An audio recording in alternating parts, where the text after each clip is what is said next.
Hello students, 17वां BPSC mains को लेकर के हमारी सीरीज चल रही है और इसका मेंस का फॉर्म भी फिलअप हो रहा है, जिसको लेकर के पोस्ट प्रेफरेंस के बारे में मैंने डिटेल से आप लोगों को बताया था कि पोस्ट प्रेफरेंस क्या रखना चाहिए। मगर उसके बाद भी बहुत सारे डाउट्स आए आप लोगों के, जैसे कि एसटेक को ऊपर रखें या फिर आरडीओ और आरओ में किसको ऊपर रखें, बहुत सारा डाउट है। तो देखिए, वीडियो स्टार्ट करने से पहले मैं आप लोग को पहले अपने बारे में बता देती हूँ। मैंने अभी तक 3 बार बीपीएससी एग्ज़ाम को क्लियर किया है और अभी मैं ब्लॉक डेवलपमेंट ऑफिसर के पद पे पदस्थापित हूँ। तो बीपीएससी एग्ज़ाम जो है वो बहुत ही अलग अलग टाइप का पोस्ट जो है वो लेकर के आता है। हर पोस्ट एक जैसा नहीं है, पहला चीज़।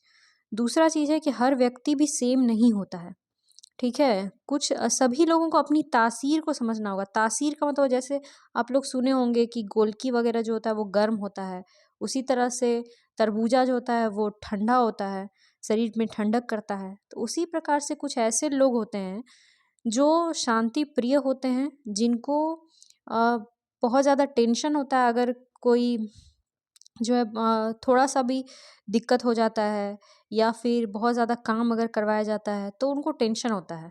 आप लोग सुने भी होंगे कि बहुत सारे ऐसे लोग होते हैं जिनको छुट्टी नहीं दिया जाता है फेस्टिवल में, तो वो लोग गलत कदम उठा लेते हैं। तो ये सब चीज़ आपको अपने बारे में समझना होगा पहले कि आप किस तरह के व्यक्ति हैं। क्या आप अलग अलग जो प्रॉब्लम्स होते हैं उससे डील कर सकते हैं या नहीं, ठीक है। अपने बारे में आपको जानना होगा, उसके बाद आप जो है फॉर्म को सही से भरिए। देखिए, कोई भी पोस्ट यहाँ पे जो है खराब नहीं है और कोई भी पोस्ट अच्छा नहीं है।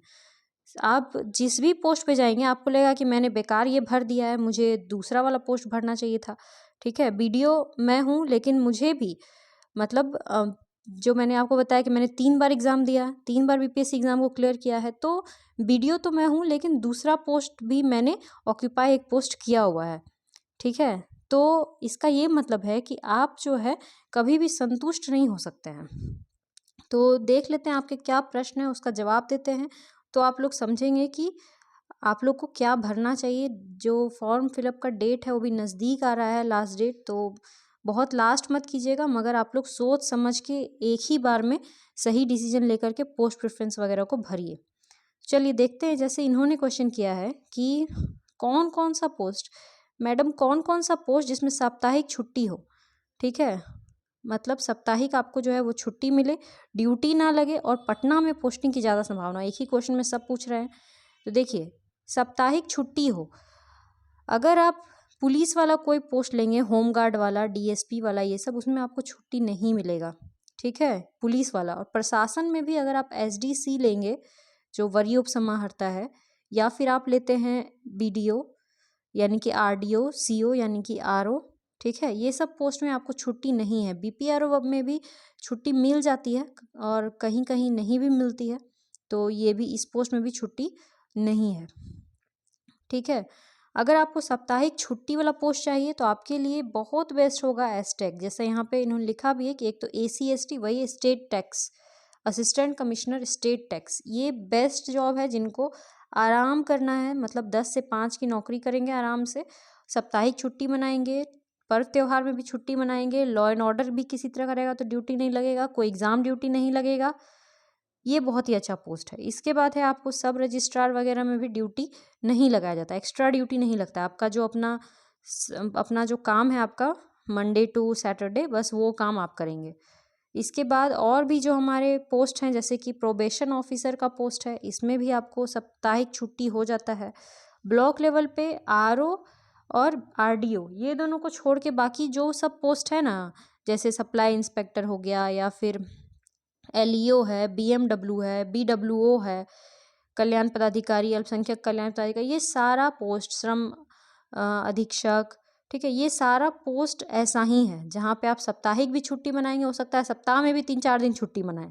ऐसा ये सब इस तरह का पोस्ट है जहाँ आपको खोजा नहीं जाता है। जब काम होगा तो काम होगा, हो सकता है आप पूरा दिन आप घर में बैठिए, आप ऑफिस भी नहीं करेंगे, इस तरह का भी यहाँ पे पोस्ट है। तो जिसमें साप्ताहिक आपको छुट्टी मिलेगा, फेस्टिवल में भी ड्यूटी नहीं लगेगी, और पटना में पोस्टिंग की संभावना, अगर पटना में पोस्टिंग चाहते हैं, देखिए एसटेक में भी पटना में पोस्टिंग हो जाता है, बीपीआरओ में भी पटना में पोस्टिंग हो जाता है, एसडीसी जो रहते हैं उनको भी पटना मिल जाता है बाद में, शुरू में नहीं, मतलब कि बाद में जब वो थोड़ा सा प्रमोशन वगैरह हो जाता है, सचिव वगैरह, उप सचिव, डिप्टी जो सचिव हैं वो सब बन जाते हैं, तो पटना में पोस्टिंग मिल जाती है। बाकी आरडीओ, आरओ इन लोग का पटना में कोई संभावना नहीं है। और पुलिस वालों में भी, डीएसपी में भी पटना मिल जाता है। ठीक है। नेक्स्ट ये क्वेश्चन था कि वीडियो पे वीडियो बनाइए। वीडियो मतलब होता है विलेज डेवलपमेंट ऑफिसर, और ये बीपीएससी का पोस्ट नहीं है। ठीक है। बीपीएससी में आरडीओ होता है, रूरल डेवलपमेंट ऑफिसर, जो आगे चल के बीडीओ बनता है। वीडियो नहीं होता, ये यूपी पीसीएस में होता है, तो बीपीएससी में नहीं है, तो इसके बारे में बात नहीं करेंगे। नेक्स्ट जो क्वेश्चन है कि एस्टैक के बारे में डिटेल से बताएं। एस्टैक के बारे में डिटेल से बताइए, इसके वर्क और नेचर के बारे में बताइए। देखिए, नाम है स्टेट टैक्स असिस्टेंट कमिश्नर, समझ लीजिए जीएसटी वगैरह से इसका ये होता है। सब पहले इसको सीटीओ कहा जाता था, ठीक है, कमर्शियल टैक्स ऑफिसर। बाद में इसका नाम चेंज करके एस्टैक कर दिया गया है। थोड़ा बहुत कभी कभार काम होता भी है, ऐसा भी नहीं है कि पूरा एकदम 10 से 5 का नौकरी। कभी कभार छापेमारी करने जाना भी पड़ सकता है किसी बड़े दुकान वगैरह में, बड़े बिजनेसमैन लोग में, तो उस तरह का है। कभी जो ये होता है आपको कोई फेस्टिवल वगैरह आता है, तो उस टाइम पे जो है इनका जो ड्यूटी है वो लगता है। जैसे फेस्टिवल में जहाँ पे गाड़ी वगैरह से बहुत ज़्यादा सामान इधर उधर होता है, या इलेक्शन के टाइम में जब पैसा लोग, जो नेता लोग होते हैं वो लोग पैसा जब इधर से उधर करने का कोशिश करते हैं, तो उस टाइम इनको जो है काम दिया जाता है वही पैसा पकड़ने का। ठीक है। ड्यूटी उस टाइम पे लगाया जाता है जब कभी सामान बहुत ज़्यादा लोड अनलोड होता है। कोई बॉर्डर वाला जो डिस्ट्रिक्ट होगा वहाँ पे, हर डिस्ट्रिक्ट में इसका बहुत ज़्यादा काम नहीं होता है, किसी किसी डिस्ट्रिक्ट में इसका जो है काम होता है। ठीक है। तो महिला अगर हैं तो आपके लिए एस्टेक तो काफ़ी अच्छा रहेगा, क्योंकि महिलाओं को नहीं लगाया जाता है ड्यूटी वगैरह पे। क्योंकि देखिए, यहाँ पे गाड़ी भी नहीं दिया जा रहा है आपको, केवल एक ऑफिस का गाड़ी होता है। अगर कभी ड्यूटी में जाना है तो ऑफिस की गाड़ी से ही आप वहाँ पे जाते हैं ड्यूटी वगैरह पे, अगर कभी लगाया जाए तो। और नहीं अगर ड्यूटी लगाया गया, नॉर्मल आपका है, बस आपका 10 से 5 है, ऑफिस जाना है, तो उस टाइम पे आप अपने किसी व्हीकल से जाइए। तो ये सिस्टम है एस्टेक का। ठीक है। बहुत ज़्यादा इसमें आपको काम वगैरह नहीं होता है। नेक्स्ट क्वेश्चन आप लोग का था, ये क्वेश्चन भी वही है कि सारे पोस्ट तो एक ही लेवल के हैं, तो इसमें अगर आपको चूज करने का ऑप्शन मिले तो सारे प्रो कॉन्स को देखते हुए, देखिए हर पोस्ट का कुछ ना कुछ प्रो कॉन्स है। ऐसा नहीं है कि एसडीसी है तो उसका एकदम सब कुछ अच्छा है, डीएसपी है तो उसका सब कुछ अच्छा है। देखिए, हम लोग जब तक नहीं बनते हैं ना, जब तक सिस्टम के अंदर नहीं जाते हैं, तब तक आपको लगता है कि ये पोस्ट ऐसा है, ये पोस्ट ऐसा है। पर जो सिस्टम में, जैसे आप अगर मुझसे पूछेंगे तो डीएसपी भी मेरी दोस्त है और एसडीसी में भी हमारे बहुत से लोग हैं, तो हमें पता है कि उनको क्या क्या झेलना पड़ रहा है और क्या चीज़ें हैं। ठीक है। तो अगर अभी भी मौका मिले तो वर्क लाइफ को मैनेज करने के लिए कौन सा पोस्ट सबसे अच्छा रहेगा? वर्क लाइफ मैनेजमेंट के लिए भी आपको एसटेक अच्छा पोस्ट है, एसआर भी अच्छा पोस्ट है, एसडीसी भी खराब पोस्ट नहीं है। ठीक है। एसडीसी भी बहुत ही अच्छा पोस्ट है, बिहार प्रशासनिक सेवा है। इसमें भी ये है कि अगर आपको एसडीएम वगैरह बनाया जाता है तो आप एक अच्छे पद पे रहेंगे। ठीक है। प्रमोट होंगे तो एडीएम बन सकते हैं, डीडीसी बन सकते हैं, तो बहुत ज़्यादा प्रोस्पेक्ट्स है एसडीसी में। मगर ये है कि एसडीएम बनेंगे या नहीं, तो कुछ और तो बनेंगे ही, कोई जरूरी नहीं है कि एसडीसी रहेंगे तो आप कुछ ना कुछ तो बनेंगे ही, और एक अच्छा पोजीशन होल्ड करेंगे जिला में। तो ये बहुत ही अच्छा पोस्ट है। ठीक है। एसडीसी वर्क और लाइफ को मैनेज करना चाहते हैं, सब कुछ ध्यान में रखना चाहते हैं, अगर चाहते हैं कि गाड़ी भी मिले, ऑफिस भी मिले, वर्क लाइफ भी मैनेज रहे और पैसा भी कमाएं, जो सैलरी जैसे लेवल 9 का जॉब है वो रहे, तो उस हिसाब से आपको सब रजिस्ट्रार सबसे ऊपर रख दीजिए, उसके बाद एसडीसी रख दीजिए, फिर एसटेक रख दीजिए। और अगर गाड़ी वगैरह नहीं चाहते हैं, चाहते हैं कि ज़िंदगी में एकदम शांति रहे, किसी से कुछ उलझन ना हो, तो एसटेक को रख दीजिए। ठीक है। तो इस तरह से आप लोग मैनेज कर सकते हैं।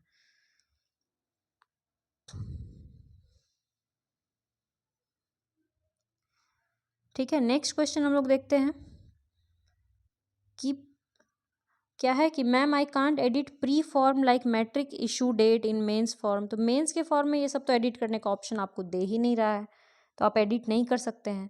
बहुत सारे, देखिए आप लोग का ये टेंशन है कि एनओसी जो है वो हमने अपलोड नहीं किया, या फिर जो है मेरे पास ओरिजिनल सर्टिफिकेट नहीं है, मार्कशीट है।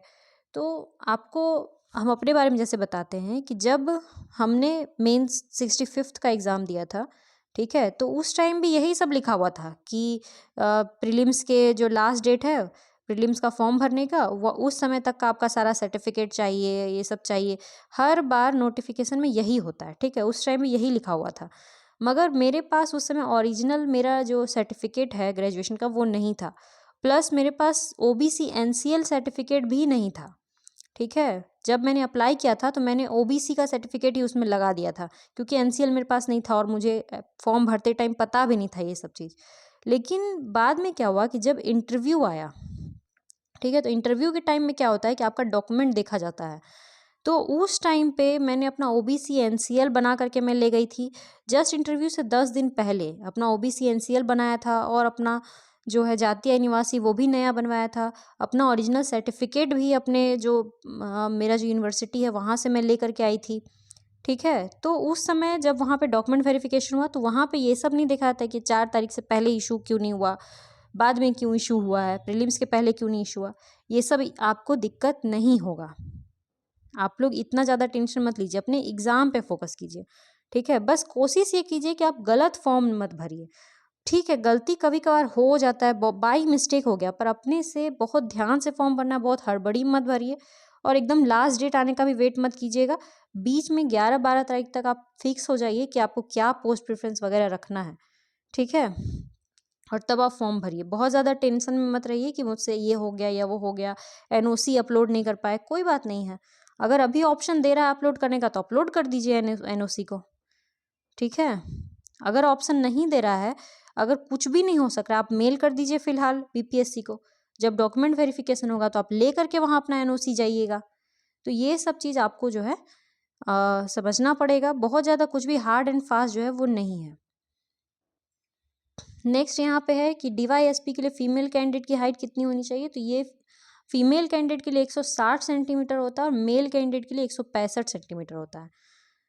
तो अगर आपका इतना हाइट है तो आप इसके लिए भर सकते हैं डीएसपी के लिए, ठीक है। फॉर्म फिल करना आपको इजी है, कुछ उसके ऊपर वीडियो मैं अभी नहीं बना पाऊँगी। आप लोग जो है खुद से फॉर्म फिल कर सकते हैं, या मैं देखती हूँ 10 तारीख तक एक वीडियो डाल दूँगी फॉर्म फिल करने का। मैम मेरी एज 20 है और कौन सा पोस्ट डालूँ और मेरे फिजिकल रिक्वायरमेंट भी फुलफिल नहीं कर रहे हैं। देखिए 20 है तो आपके लिए क्या क्या, आप किस किस पोस्ट के लिए एलिजिबल हैं ये आपको देखना होगा, ठीक है। कि इसमें क्या है कि आप सिर्फ जो है वो डीएसपी, होमगार्ड, इसी होमगार्ड का जो हेड है उसी सब के लिए 3 पोस्ट के लिए आप एलिजिबल हैं। तो आप सोच रहे हैं कि डालें या नहीं डालें, या मेंस को ही छोड़ दें। नहीं, मेंस को छोड़ना जो है वो सही चीज़ नहीं रहेगा। मेंस का एग्ज़ाम देना है सभी लोगों को, ठीक है। कम से कम एक बार एक्सपीरियंस तो होगा। ऐसा बीपीएससी यूपीएससी की तरह तो है नहीं कि एकदम आपको जो है आपको ये दिया जा रहा है कि आपके अटेम्प्ट ख़त्म हो जाएंगे, ऐसा नहीं है। तो आप लोग एग्ज़ाम दीजिए, कम से कम एक्सपीरियंस लीजिए कि कैसा क्या एग्ज़ाम होता है, ठीक है।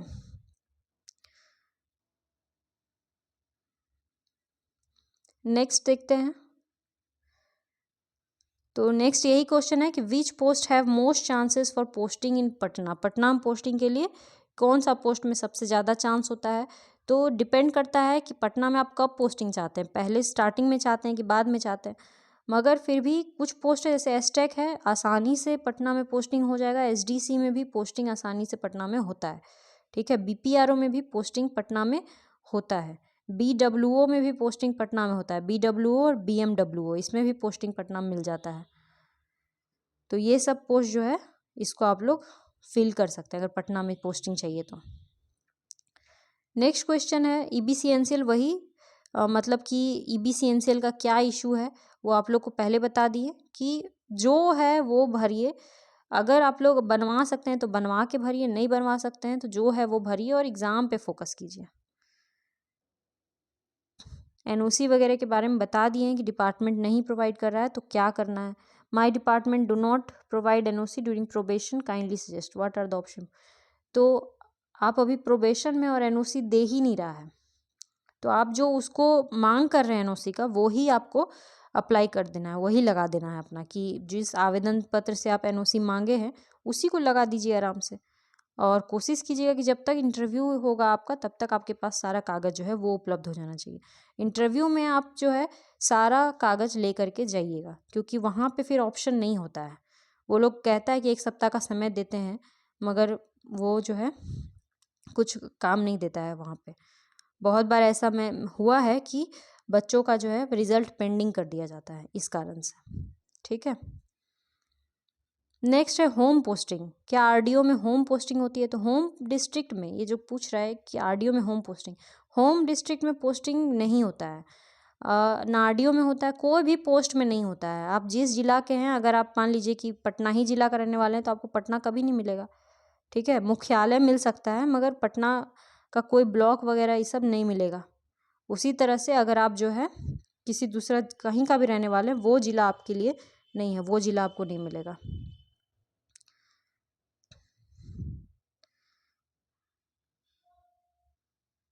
ठीक है। नेक्स्ट है मैम एनओसी के बारे में बता दें, इसे मेंस में अपलोड करना है या बाद में भी दिया सकता है? तो मेंस में अपलोड करने के लिए कह रहा है ना, दिया हुआ है ऑप्शन, तो अपलोड कर दीजिए एनओसी।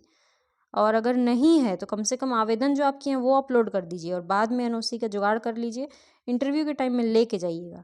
आप लोग अगर मेंस का फॉर्म में इस तरह से कुछ गलत हो जाता है, मान लीजिए कि एनओसी नहीं या एनसीएल नहीं है, ओबीसी एनसीएल, हमने ओबीसी भर दिया, तो इससे एडमिट कार्ड इफेक्ट नहीं होगा, एडमिट कार्ड आएगा।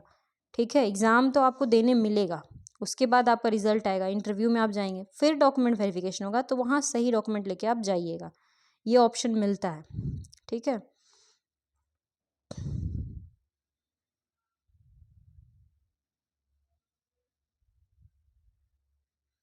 ठीक है। नेक्स्ट क्वेश्चन है मैम, मैं ईबीसी फीमेल्स से हूँ, ईबीसी जिसमें एबीसी में फीमेल सीट नहीं, वो वैकेंसी में नहीं डालूँ, इसमें कन्फ्यूजन। देखिए, ईबीसी फीमेल हैं और जिसमें ईबीसी फीमेल सीट नहीं है वो वैकेंसी भी तो आप डाल ही सकते हैं, क्योंकि उसमें जनरल फीमेल तो है। तो अगर जनरल आपका अगर मार्क्स अधिक रहेगा तो जनरल वाला से तो आप उसको क्लियर कर लेंगे ना। तो इस तरह से जब भी आप फॉर्म भरते हैं तो सारा 27 पोस्ट है तो 27 पोस्ट को ऊपर से नीचे तक आप लिखिए। ठीक है, छोड़िए मत। इसमें क्या होगा, बहुत लोग सोचेंगे कि मैं लेवल 7 में नहीं जाना चाहता हूँ, मैं लेवल 7 छोड़ देता हूँ, सिर्फ लेवल 9 भरता हूँ। तो आपका अगर कम रैंक आएगा मान लीजिए और लेवल 7 तो आप डाले ही नहीं हैं, तो आपको तो कुछ मिलेगा ही नहीं। तो इस हिसाब से आपको 27 जो पोस्ट है उसको भरना है। ठीक है। नेक्स्ट है प्रेफरेंस में आरडीओ को ऊपर रखें या आरओ को। देखिए, आरडीओ जो है वो हो गया आपका बीडीओ समझ लीजिए इसको, और आरओ जो है इसको सीओ समझ लीजिए। ठीक है, बीडीओ और सीओ दोनों का काम ब्लॉक में ही होता है। ऐसा नहीं है कि कोई किसी के अंडर में है, क्योंकि लिखा रहता है प्रखंड सह अंचल कार्यालय, तो प्रखंड का ये है और अंचल का ये है, ये दोनों का काम बहुत अलग अलग है। ठीक है, सीओ जो है वो जमीन वगैरह देखते हैं, आपको पता होगा जमीन से संबंधित विवाद वगैरह वो सुलझाते हैं। तो कभी भी जब जमीन का किसी दो आदमी में झगड़ा होता है तो एक आदमी हमेशा जो जो भी चीज़ है वो एक आदमी के पक्ष में जाएगा, जो रिजल्ट होगा। तो कोई एक आदमी ऐसा रहेगा जो सीओ से जिसको चिढ़ रहेगा कि ये गलती ये गलत किया है, तो हर केस में ऐसा होगा कि सीओ का कोई ना कोई दुश्मन जरूर बन जाएगा हर केस से। एक आदमी उसे खुश रहेगा और एक आदमी दुखी रहेगा कि मेरा जमीन चला गया। तो जमीन का मुख्य रूप से सीओ साहब जो हैं वो देखते हैं। ठीक है, ऊपर लॉ एंड ऑर्डर वगैरह तो दोनों ही देखते हैं, बीडीओ सीओ दोनों देखते हैं। और बीडीओ का जो मुख्य रूप से काम होता है वो डेवलपमेंट का काम है, नाम में ही है ब्लॉक डेवलपमेंट ऑफिसर। ठीक है, सिर्फ ब्लॉक ऑफिसर नहीं, जैसे यहाँ पे सर्कल ऑफिसर है सीओ, तो यहाँ पे डेवलपमेंट है। तो डेवलपमेंट से संबंधित जो भी काम होता है, जैसे मान लीजिए कि प्रधानमंत्री आवास योजना है, इससे क्या होगा, लोगों को पक्का घर मिलेगा। उसी तरह शौचालय के लिए स्वच्छता योजना है तो लोगों को शौचालय मिलेगा।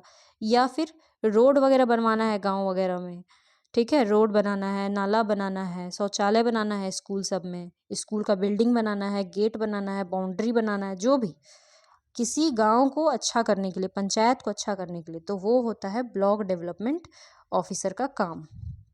तो अभी इस हिसाब से आप चूज कर लीजिए कि आपको लोगों के जमीन विवाद सुलझाना है या फिर लोगों के लिए विकास का काम करना है। उसके हिसाब से आप आरडीओ और आरओ को ऊपर नीचे अपना सजा दीजिए।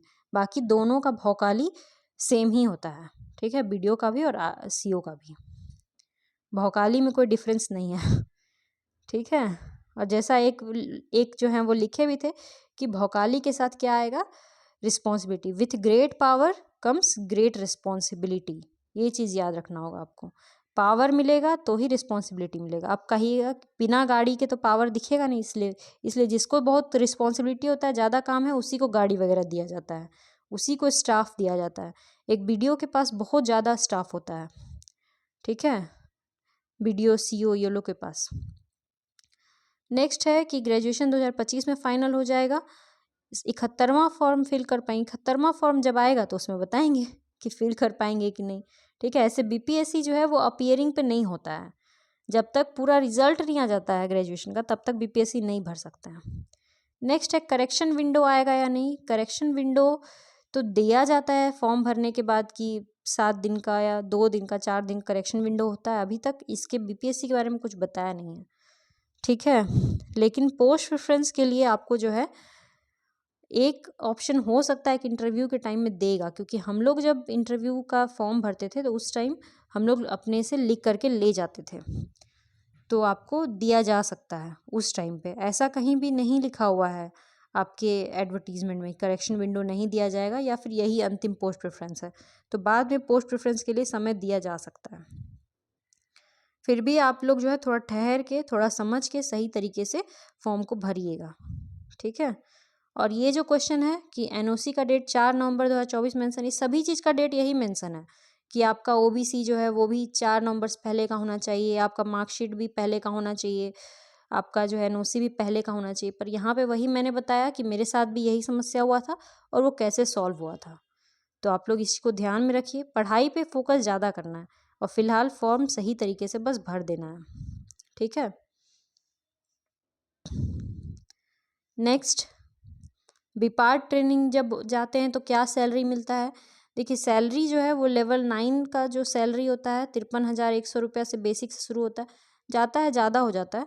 फिर लेवल 7 जो है उसका 44,900 से शुरू होता है और ये बेसिक है, इससे शुरू नहीं होता है, इससे बेसिक पे है। इसमें बहुत चीज़ जुड़ जाता है, आपका महंगाई भत्ता जुड़ जाता है, घर का जुड़ जाता है, मेडिकल का जुड़ जाता है, सब जुड़ जाता है, फिर टैक्स भी कटता है। तो यही सैलरी मिलता है, कोई कम या ज़्यादा सैलरी नहीं मिलता है। ट्रेनिंग करते टाइम भी वही सैलरी मिलता है जो सैलरी आपको जॉब करते टाइम मिलेगा, ठीक है। ठीक है, तो ये सब आप लोग ध्यान में रखिए। यही मेन इंपॉर्टेंट कुछ क्वेश्चन था। ज्योग्राफी ऑप्शनल के लिए सोर्स, अब देखिए बहुत लोग ये कह रहे हैं कि ऑप्शनल सब्जेक्ट जो है वो तो बस 30 मार्क्स लाना है, 40 मार्क्स लाना है बस। अब यहाँ पे बात ये है कि ऑप्शनल आपका जो है वो डिसाइडिंग हो सकता है। आप लोग अगर एडवर्टीजमेंट सही से पढ़े होंगे तो उसमें लिखा हुआ है कि अगर मान लीजिए 2 बच्चा है और दोनों का सेम मार्क्स आ रहा है सभी सब्जेक्ट में, मान लीजिए कि सब सब्जेक्ट मिला के 500 550 नंबर आया, इसका भी 550 नंबर आया, तो रैंक किसका ज़्यादा रहेगा।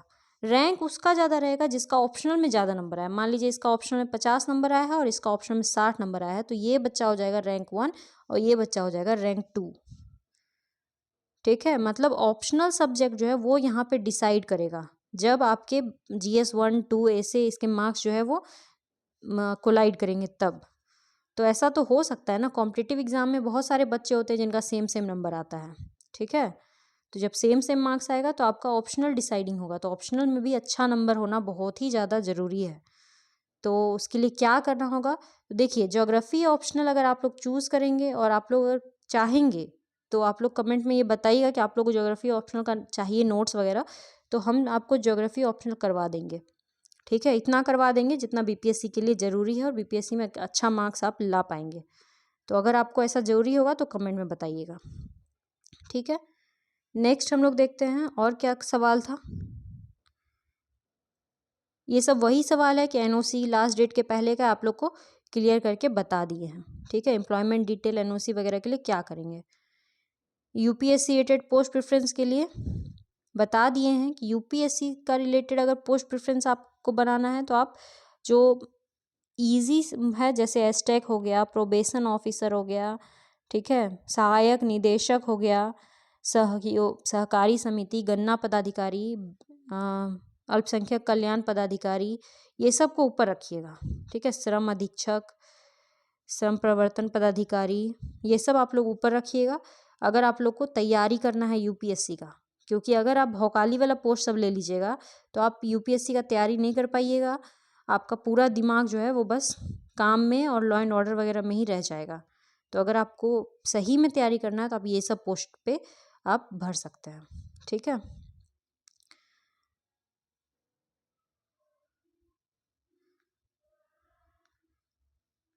उसके बाद भी यही सब क्वेश्चन है, मतलब ज़्यादातर आप लोग का जो सवाल है वो एनओसी और एम्प्लॉयमेंट से ही संबंधित है।